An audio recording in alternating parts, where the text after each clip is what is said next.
Nice block there by Lehman. Cup still going. He's up to the 25, and now he's hit hard about the 27-yard line. Bruiser Kennard made the tackle. We interrupt this broadcast to bring you this important bulletin from the United Press. Flash, Washington. The White House announces Japanese attack on Pearl Harbor. This is CBS in America calling Honolulu. Go ahead, Honolulu. We expect to eliminate the danger from Japan, but it would serve us ill if we accomplished that and found that the rest of the world was dominated by Hitler and Mussolini. It's been more than 70 years since America and its allies launched the greatest, bloodiest military operation ever. D-Day and the Battle of the Bulge that followed tipped the scales in World War II, and it came at a great price. There were 80,000 American casualties invading the beaches of Normandy and in the months that followed. The voices of World War II are fading fast. The VA estimates that we're losing the greatest generation of veterans at a rate of 492 a day. Many times, veterans don't want to talk about those memories, and oftentimes they lock them away in boxes of memorabilia and knickknacks, collecting dust in a closet. We sat down with some Central Texas veterans and their family members who don't mind pulling out those boxes and revealing the history inside. This is some of the things that my dad saved from the war. Richard L. Brinkley, 506 Regiment, 101st Airborne, Staff Sergeant. Mother told me later that Daddy was very traumatized. In fact, in the middle of the night, he'd wake up screaming and shaking. Ed Starnes, and I was a private in the 101st Airborne, 327th Glider Infantry.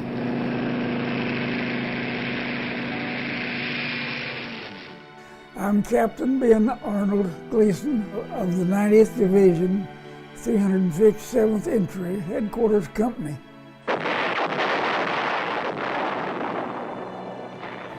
My name is Martha Mears Moyer, and I was discharged a captain from the Army Nurse Corps, and I was in the 42nd Field Hospital.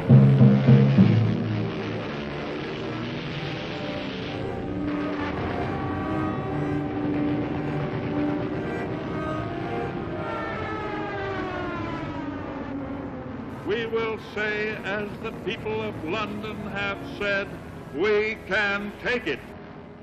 9/11, though, was something that it has a lot of the similar elements that occurred on December 7th. It was an act of war. It was the same type of thing where a sneak attack, and it just ignited the American public in fervor and wanting to get into the fight. He is an American, prepared to accept his responsibility to protect and defend his nation and those he loves. Soon got my orders to report January 31st, 1944. Men of the Tank Destroyer Corps. Soldiers started showing up in droves down here. And then September of 42 is Fort Hood is an official post open for business. And they opened for business with about 90,000 guys with no place to put them. And so they actually had them out in the field, in field conditions. People coming from all over the country, and they come to Fort Hood, and it's, Central Texas is hot. You're doing this training, and you're from Michigan, and now you're down here, and I mean, it's really difficult. Went to Camp Walters in Mineral Wells for about a month. Then I was sent to Abilene as part of the original corps of the 90th Infantry Division, which was activated at that time. And I spent about 17 months at Abilene training. Eagerly they came to offer. Young men were being drafted and going into the service, and I knew that I could be of some help by being in a Army Nurse Corps. Rather than have nothing on the table for 1943 at all, then they decide that, hey, we're going to take on the Germans in Sicily and Italy, and they fight their way all the way up. Now you're coming to D-Day invasion. The immensity of global war, as it occurred at the height of World War II, staggers the imagination. And the critical part was then to, be able to punch through that coastal defense. That was the largest invasion ever. Wave after wave of aircraft. They put everything into it, the ships, it was moving into there.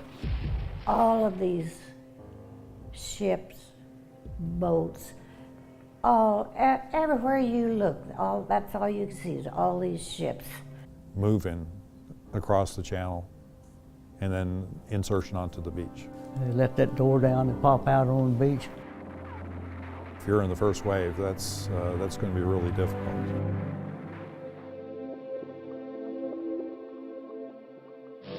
You are about to embark on a great crusade. The eyes of the world are upon you. And then you have airborne divisions, 82nd Airborne, 101st Airborne, and with the specific mission to jump behind enemy lines. If they're on June the 5th, they're checking equipment, making sure everything is ready to go. But we left early in the evening. It took several hours to get those planes where they were going in their destination. And our object was take St. Maria de Mont. You have everything that can go wrong will go wrong. Stand up. Well, hook up. Hook up. Okay. You hook that little harness to that cable in the top of the plane. Ready with the red. Show the red. When you jumped out, it's dark. You couldn't see where you was going to land. You just kind of get ready for some dark something. Go. Hit the ground. A lot of those guys were shot as they were coming down. And my buddy got killed. He's 949503. He never made it. Landed in a tree. Dickie Doyle. Well, it's hard to believe it is. Can't.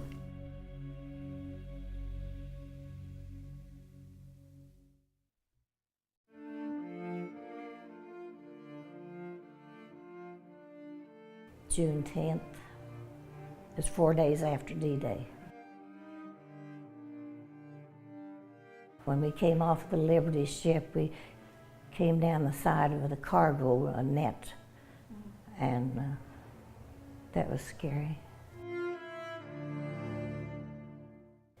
But we walked about a mile through what we figured out was a minefield. We'd look out in the ditch, there was these, what we considered a potato masher, like an old-fashioned wooden potato masher. And finally figured that was out a hand grenade, a German hand grenade.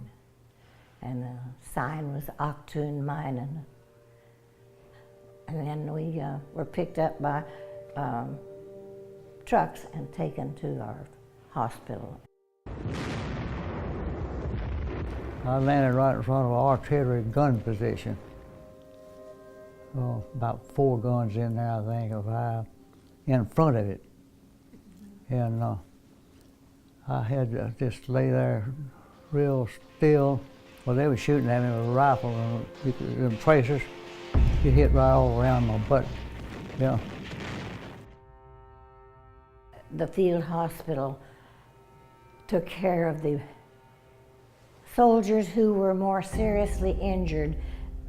They couldn't be transferred back to the evacuation hospital. There was chest and abdominal wounds and some amputations, a few, not many. And so those people living in very, very difficult conditions, trying to provide comfort and support and trying to keep guys alive. A lot of casualties, a bunch. I have 2 that will always haunt me. It was near, we were stationed fairly near to Paris, don't remember sure where it was, but there was a young 18, 19-year-old soldier who had an amputation, traumatic amputation of his left arm, just below the shoulder. And he was so convinced that his family would never accept him because he was not whole. And he literally willed himself to die. And that disturbed me, still does, because at that time I didn't have psychiatric nursing to be able to help him. And I've always felt guilty about that. But in my mind, he shouldn't have died.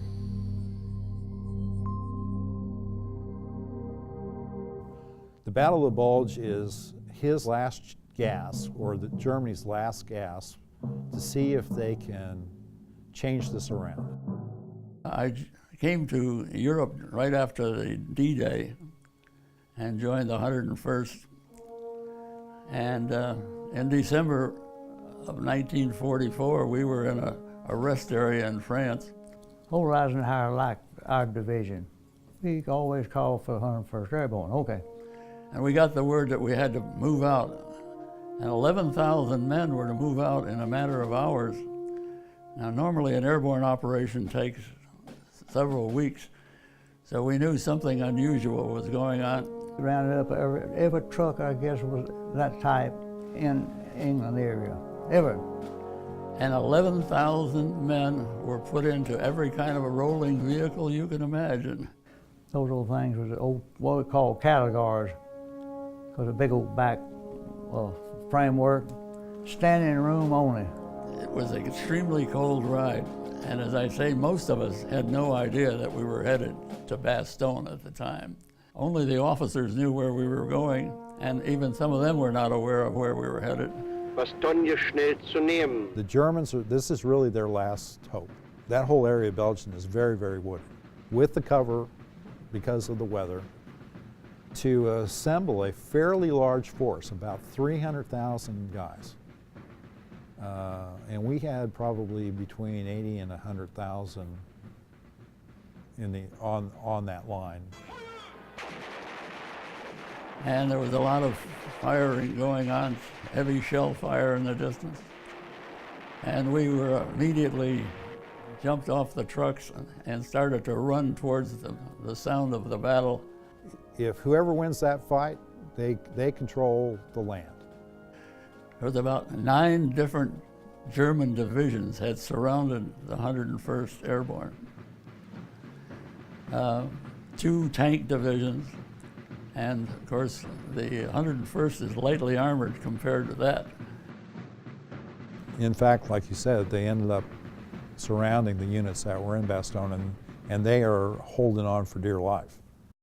The next day it started to snow and the temperature began to plummet. It was brutally cold. Snow, temperatures were in the teens, field conditions, mud, they're wet, morale was low. And the bombarding kept on incessantly, and the clouds remained in for days and days, which meant that our Air Force could not fly. I mean, really, it was, they are at a tipping point. They could have easily gone the other way. The Germans believe that they've got these guys to the point where they're going to offer them surrender, or they're going to end up annihilated. We heard that the Germans had come in and demanded our surrender.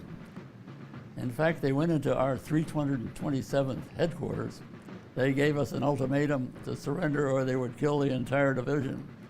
And they sent that proposal over to the American commander. General McAuliffe at the time uttered the famous words, "nuts." He said, "Nuts." Nuts. He said, "What does that mean?" That means go to hell. Germans, they just couldn't figure it out. It really confused them. They realized later that the 101st was not going to surrender. It caused them to, to delay what they were doing as they tried to understand what did this response mean. So just a turn of the phrase actually bought them a little extra time. And the battle continued. And fortunately, after a week or so, a patent came in to help us with that battle. Otherwise, I'm not sure it would have come out quite as well as it did. So that was a great sound when we eventually heard those American tanks. They sound very different than German tanks.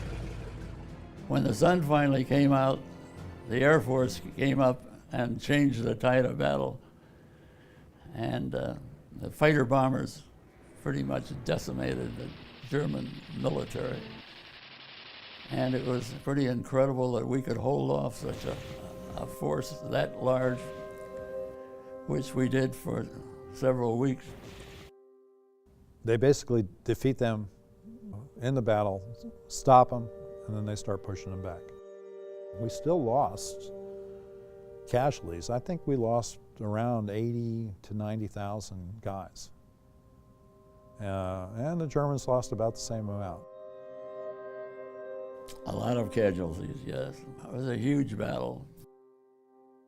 During the Battle of the Bulge, a soldier was in a tank, and he was burned all over his body, and it took him 2 or 3 days to die. He was just, and the sad thing, his clothing was burnt off of him. His dog tags were lost. We didn't know who he was, and that bothers me because his family doesn't have any closure there. Those two always stay with me. But in the meantime, I'd been cut off with a friend of mine. We were on a patrol, and the two of us spent Christmas eating snow and stale cheese. And Christmas was also my 21st birthday. Some of the guys all hollered out, "Hey, Brent, oh, this is Christmas Day." I said, "The heck it is." I didn't know it was Christmas Day. Yeah. Voices from World War II brought to you by T&M Contracting. We know roofing, we know remodeling. And Beltone Hearing Center, building relationships that last a lifetime.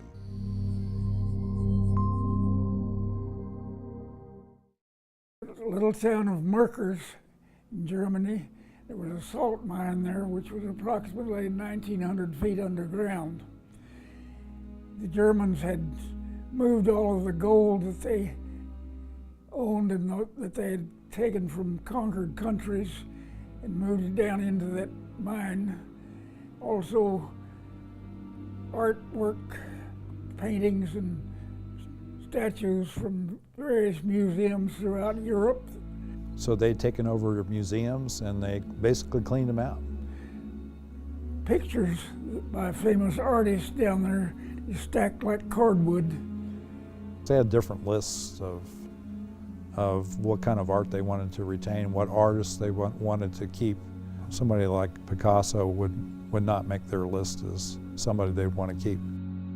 They were all going to bring him back and make the great, I think it was going to be in Nuremberg, they were going to make this great museum of all the, the great art of Europe would be housed there, the great statues, Rembrandt and, the great classical painters.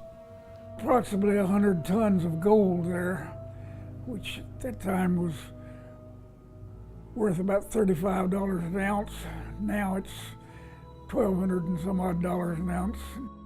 Hitler evidently had planned to hole up down there in that area and use that as a bargaining tool for getting what concessions he could out of the Allies. I happened to be in charge of the guard on the trucks when they loaded the gold out of the mine. And I got to see that 100 tons of gold. It was in gold bricks, which weighed approximately 34 pounds each, and in canvas bags, 2 to the bag. It was quite a sight to see. They told us they were going to take it to a vault in Frankfurt Bank in Germany. What happened to it after that, I have no idea.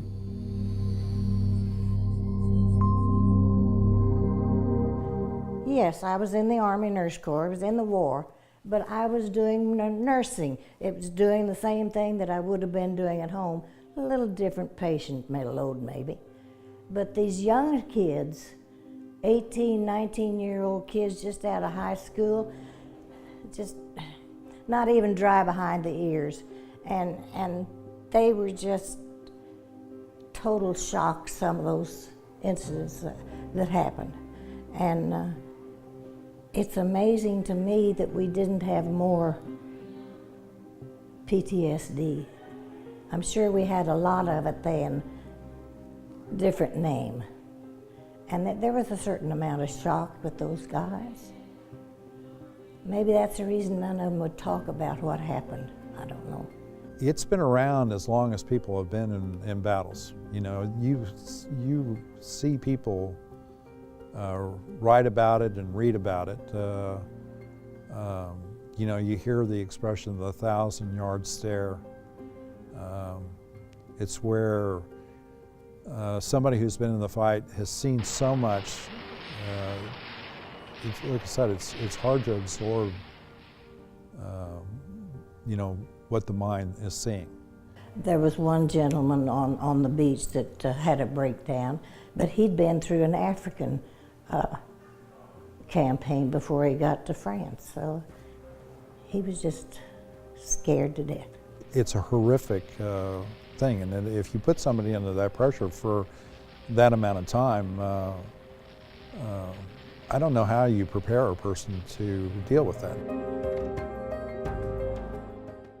We need to talk about it, and not only to relate the stories, but these guys need to talk to vent all these things that have happened to them. And most of them haven't talked about their experience. They just came back happy to survive the war, happy to start over in America, and you know, they came back to a country that had a huge industrial economy going, and they were now going to try to find their place in that world. It is a great personal honor for me to be here today to take part in a ceremony that is unique in American history. Never before has a full division been cited by the War Department in the name of the President for gallantry in action.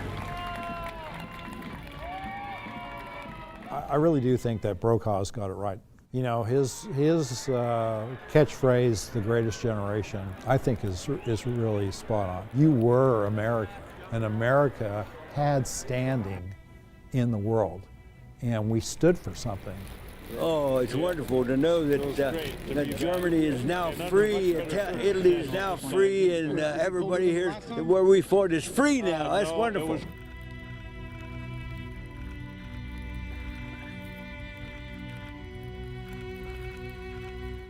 We were willing to fight and die for it, and sacrifice, and we were willing not to let others impose their will, you know, on people. Too many of people your age and younger who don't know hardly anything about what happened in our generation out here. So that's too bad. It's not at all like the Europeans who have evidently taught it in school and kept up generation to generation what they have today and what we see when we come here, and it's so different.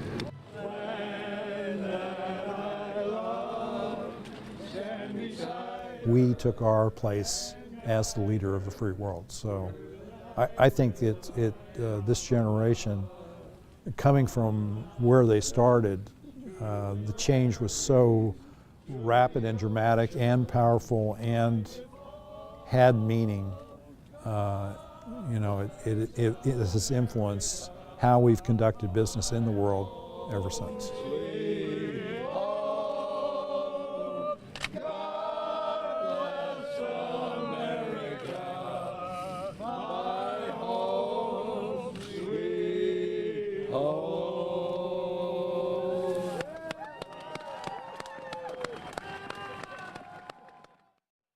90,000 American soldiers played a part in the Battle of the Bulge, 11,000 from the 101st Airborne Division alone.